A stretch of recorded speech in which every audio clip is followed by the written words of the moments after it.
আসসালামু আলাইকুম। আচ্ছা, আমি এখন দেখাবো কিভাবে আপনি এই ই-কমার্স ওয়েবসাইটের স্লাইডার চেঞ্জ করবেন।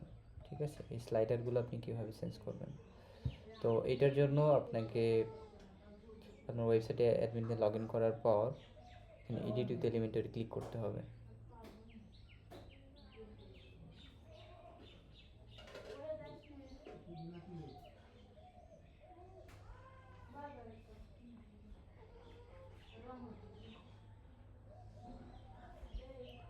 আচ্ছা, এখানে আসার পর আপনি দেখবেন যে এই স্লাইডার উপরে ক্লিক করবেন। ক্লিক করার পরে এখানে দেখবেন যে 3টা অপশন আছে।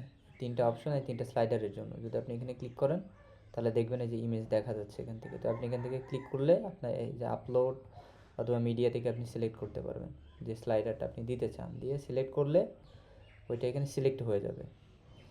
আপনি চাইলে এই মাঝখানে একটা টাইটেল দিতে পারেন, চাইলে একটা সাবটাইটেল দিতে পারেন, ডেসক্রিপশন দিতে পারেন, চাইলে একটা বাটনও দিতে পারেন এখানে।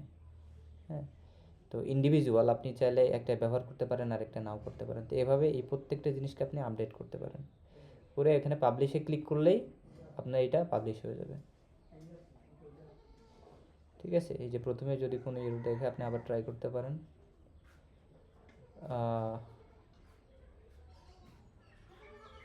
এটা পাবলিশ হয়ে গেছে। তো এভাবে আপনি এলিমেন্টের স্লাইডার চেঞ্জ আপডেট করতে পারেন।